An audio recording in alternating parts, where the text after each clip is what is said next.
Hello students, welcome to Rajni classes. Today we are going to start our exercise 10.3.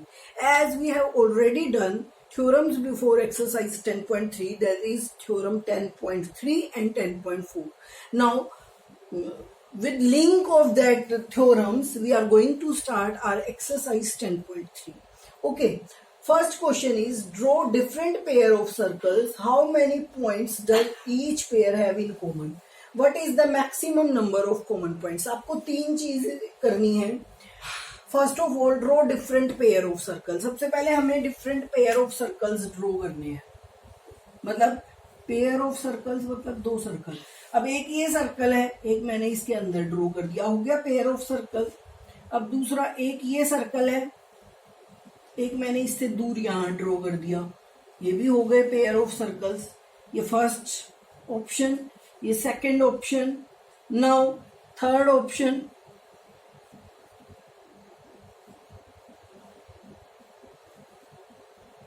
ये एक circle है, एक मैंने इसके अंदर ऐसे ड्रॉ कर दिया. ठीक है. फोर्थ ऑप्शन, एक ये सर्कल है, एक मैंने इसको ऐसे इंटरसेक्ट करता हुआ ड्रॉ कर दिया. फिफ्थ ऑप्शन, एक ये सर्कल है, एक मैंने इसको ऐसे बाहर ज्वाइन करता हुआ कर दिया. ठीक है. तो ये different type of pair of circles है. फिर उसने पूछा है how many points does each pair have in common. यहाँ पे नो कॉमन पॉइंट, यहाँ पे भी नो कॉमन पॉइंट, यहाँ पे 1, यहाँ पे 2, यहाँ पे 1. ठीक है. लास्ट उसका क्वेश्चन है what is the maximum number of common points. तो आप देखिए सबसे ज्यादा कॉमन पॉइंट्स किस में आए हैं, इसमें कितने, 2. तो मैक्सिमम नंबर ऑफ, आंसर क्या हो जाएगा आपका, maximum number of common points is 2. कितने maximum number of common points हैं, 2. और 2 ही होंगे मैक्सिमम. आप और भी किसी भी मेथड से ड्रॉ करके देखिए 2 सर्कल्स के पेयर पे, मैक्सिमम कॉमन पॉइंट्स 2 ही हो सकते हैं. 2 हो सकते हैं, 0 हो सकता है, 1 हो सकता है, इससे ज्यादा नहीं हो सकते. Now let's come towards question number 2. Yes बेटा, question number 2. Suppose you have given a circle, give a construction to find its centre. अब आप क्या कहोगे, उसने क्वेश्चन कहा है कि आपके पास एक सर्कल है,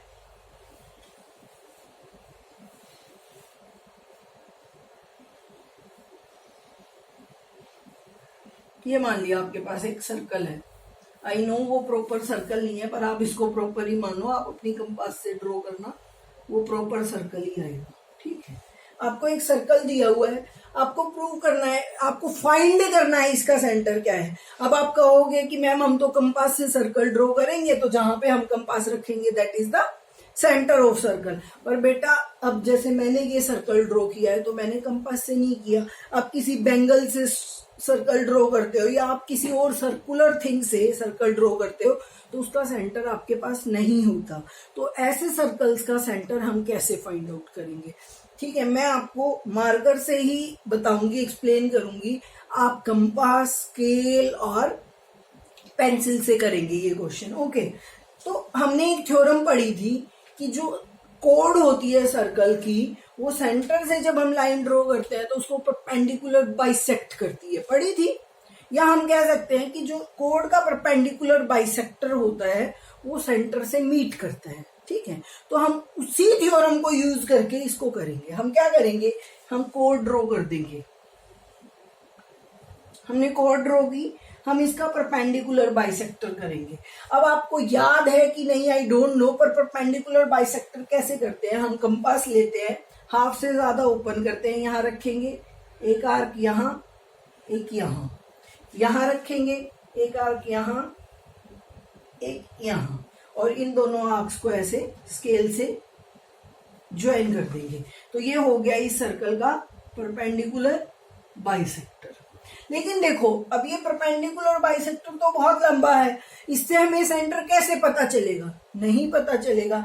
इट मीन्स कि हमें एक और कोड चाहिए जिसका भी हम परपेंडिकुलर बाइसेक्टर निकालें, और वो कोड जहां पे कट करेंगी, क्योंकि एक ही तो होगा ना सेंटर। ये एक सर्कल है, इसकी मैं कितनी भी कोड ड्रॉ करूं, ये चारों कोड ड्रॉ कर दी, तो इनका जो परपेंडिकुलर बाइसेक्टर है वो यहां मिलना चाहिए एक ही पॉइंट पे, है ना। तो हम एक और कोड ड्रॉ कर लेंगे और उसका परपेंडिकुलर बाइसेक्टर निकाल लेंगे। तो जो दोनों परपेंडिकुलर बाइसेक्टर्स जहां ज्वाइन करेंगे दैट इज आवर सेंटर। ठीक है, तो मैंने एक कोड यहां ले लिया ऐसे। तो सेम मेथड, यहां से आर्क लगाऊंगी मैं ऐसे और ऐसे, ऐसे ही यहां से लगाऊंगी ऐसे और ऐसे, और इन दोनों को ऐसे ज्वाइन कर दूंगी। तो अब देखो ये यहाँ पे मीट करी। हमारे पास प्रॉपर कंपास नहीं है इसलिए हमें नहीं पता चल रहा है ये साइड में मीट कर रही है, नहीं तो ये ऐसे जाके यहाँ मीट करती और ये आपका क्या आ जाता? सेंटर। ठीक है, तो आपको समझ आया बेटा सेंटर कैसे निकालना है। आपको दो कोड्स ड्रॉ करनी है, उन दोनों का परपेंडिकुलर बाइसेक्टर निकालना है, और वो परपेंडिकुलर बाइसेक्टर जहां पे मीट करेगा that is your centre. Okay, and it completes your question number 2. Now move towards question number 3. Thank you.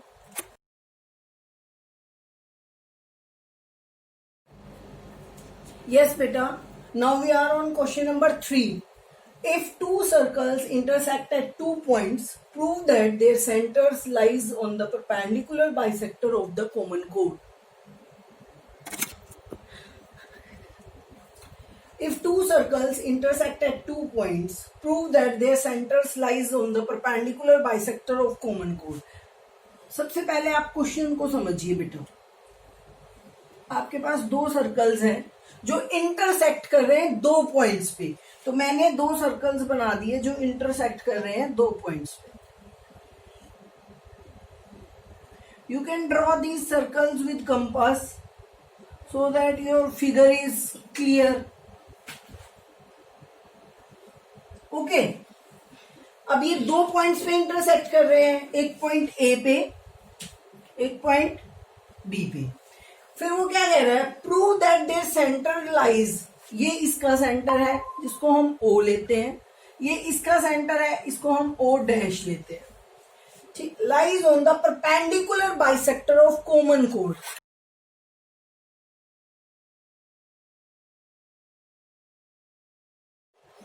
Common code कौन सी है इनकी? ये वाली कॉमन कोड तो बेटा वो होगी ना जो दोनों में होगी। ठीक है, ये आपकी कॉमन कोड आ गई। वो कह रहा है कि ये जो कॉमन कोड है इस पे ये दोनों जो सर्कल्स के सेंटर हैं ये परपेंडिकुलर बाइसेक्टर बनाएंगे। अगर हम इनको ऐसे ज्वाइन करेंगे तो वो कहना क्या चाह रहा है आपको कि ये इस कोड को हाफ हाफ में डिवाइड करेगा। ठीक है, मतलब अगर मैं इस पॉइंट को नाम दूं सी, तो उसका कहना है कि आपको प्रूव करना है A C is perpendicular on O O dash and A C is equal to C B. ये दो चीजें आपको इस क्वेश्चन में प्रूव करनी है। ठीक है, क्वेश्चन आई थिंक आपको समझ आ गया। डायग्राम में साइड में छोटा सा बनाऊंगी, ये सिर्फ मैंने एक्सप्लेन करने के लिए इतना बड़ा बनाया था। फिर हम थ्योरम स्टार्ट करते हैं।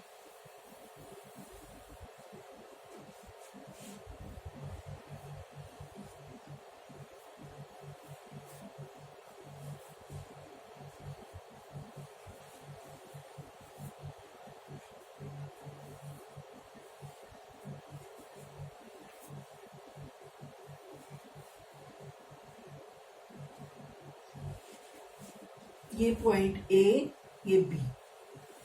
तो आपको सबसे पहले गिवन क्या है?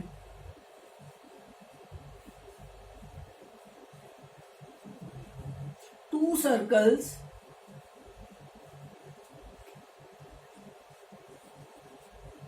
intersect at points A and B having common chord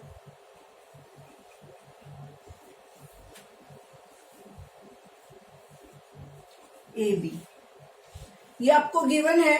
prove क्या करना है बेटा आपको? टू प्रूव, आपको प्रूव करना है कि O dash is perpendicular on AB and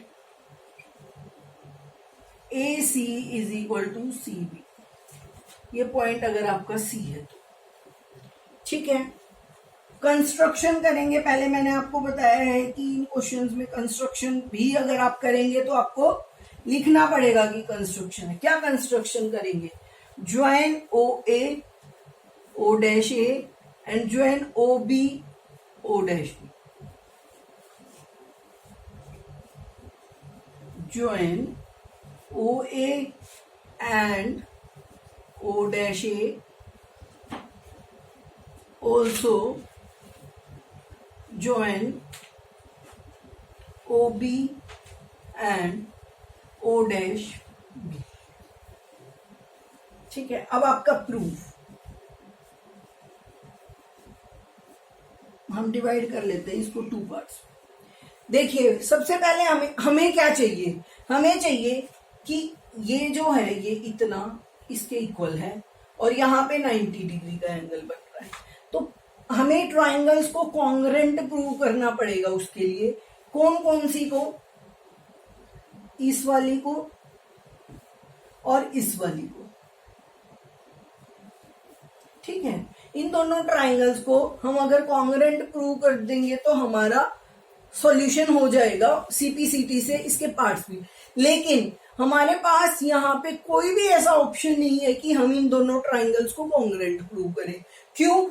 हम सिर्फ ये कह सकते हैं कि OA is equal to OB, radius of the same circle.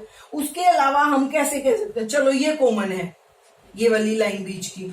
Third point हमारे पास है ही नहीं, उसको हमें पहले फाइंड आउट करना पड़ेगा, है ना। हमारे पास होना चाहिए कि ये एंगल और ये एंगल 1 और 2 इक्वल हैं, तो हम इसको प्रूव कर लेंगे। अब ये एंगल 1 और 2 इक्वल कैसे आएंगे? हम लेते हैं ये वाली दो ट्राइंगल्स। बेटा ये देखो, एक ट्राइंगल आपके पास ये है, एक इसी के नीचे ये। तो ये अगर A है, ये O है, ये B है और ये O डैश है। समझो आप इसको। तो हम पहले इन दो ट्राइंगल्स को कॉन्ग्रेंट प्रूव करेंगे। ट्राइंगल्स कॉन्ग्रेंट हो जाएंगी तो वहां से हम कहेंगे angle 1 is equal to angle 2। उसके बाद हमारे पास ये लाइन है, ठीक है। उसके बाद हम इन छोटे वाले ट्राइंगल्स को भी इक्वल प्रूव कर लेंगे, ये C पॉइंट है।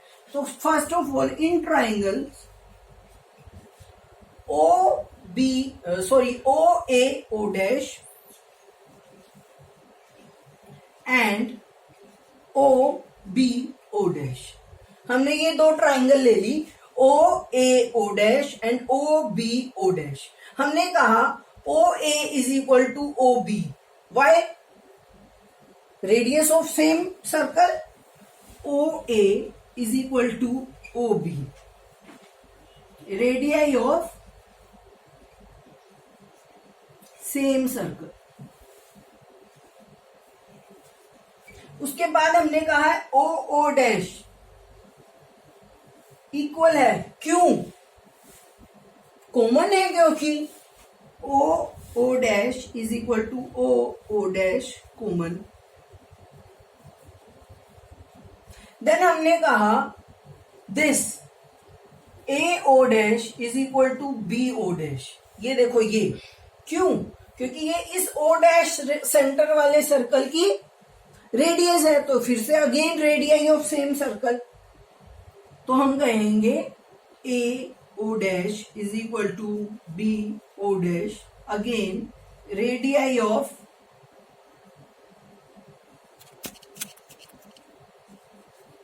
Same circle. तो इससे क्या हो गया? Triangle OA O dash is congruent to triangle OB O dash। ठीक है। और हम now by CPCT we can say this angle 1 is equal to angle 2। Angle 1 is equal to angle 2 by CPCT। अब आपके पास हाफ पोर्शन हो गया है, आपने इन दोनों ट्राइंगल्स को कॉन्ग्रुएंट प्रूव कर दिया। अब आप छोटी वाली ट्राइंगल लेंगे OAC and OBC। Now in triangles OAC and OBC, what we observe, OA is equal to OB। Again same reason आप खुद लिख सकते हैं, radii of same circle. Then we can से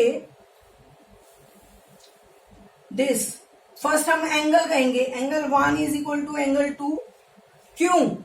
प्रूव्ड। यहां पे इसको इक्वेशन 1 दे दो, फ्रॉम इक्वेशन 1। इक्वेशन 1 में हमने प्रूव किया है तो हम लिख सकते हैं, okay. Then OC is equal to OC, why common, that means triangle OAC is congruent to triangle OBC। Clear? अब आप ये कहेंगे कि दैट इंप्लाइज, ये क्या कहेगा आपको कि angle OCA is equal to angle OCB। Angle OCA is equal to angle OCB, why by CPCT, okay। and we can say AC is equal to CB, AC is equal to CB again by CPCT। अब देखिए second वाला तो आपका prove हो गया, AC is equal to CB, लेकिन first वाला prove नहीं हुआ। हमें फर्स्ट वाला भी प्रूव करना है, तो हम क्या करेंगे, ये बेटा मैं स्टेटमेंट रिमूव कर रही हूं ताकि आपको क्वेश्चन जो रिमेनिंग पार्ट है वो समझा पाऊं। I'm just removing statement and given।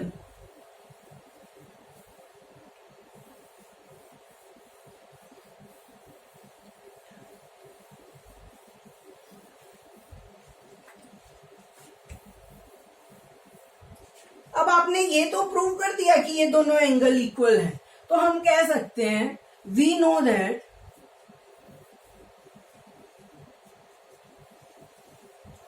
Angle OCA plus angle OCB is equal to 180। एक स्ट्रेट लाइन पे है ना दोनों एंगल, देखो ये स्ट्रेट लाइन है ना, इस पे है एक एंगल ये है, एक एंगल ये है, तो हम ये कह सकते हैं कि ये दोनों इक्वल, इनका सम 180 होगा। क्यों? Bye linear pair. एक लाइन पे है, लीनियर पेयर एंगल्स का सम 180 होता है, इसलिए हम कह सकते हैं कि इनका सम क्या होगा, 180। ठीक है, तो अब हमें पता है ये दोनों एंगल्स इक्वल हैं, है ना। तो बट यार हम कहेंगे also angle OCA is equal to angle OCB proved. ये हमने अभी पीछे यहां पे प्रूव किया है, ठीक है। तो हम कहेंगे angle OCA plus angle OCA, हमने क्या किया, इसको और इसको दोनों को OCA ही रख दिया, इज इक्वल टू 180 डिग्री। तो मतलब 2 of angle OCA is equal to 180 degree, और angle OCA is equal to 180। ये 2 यहाँ पे मल्टीप्लाई में था, यहाँ डिवाइड 90 डिग्री। इससे क्या हो गया कि ये एंगल भी 90 आ गया और OCB, that implies angle OCA is equal to angle OCB is equal to 90 degree. Hence OO dash is perpendicular on AB, and this completes your proof। Okay, this completes your theorem। Theorem मतलब your question number 3 of your exercise 10.3। I think you understand it well. You have to do practice of it, beta. If you have do written practice of it, you can understand it well. So please do written practice of each and every question. Only then you can understand the topic. Okay, thank you.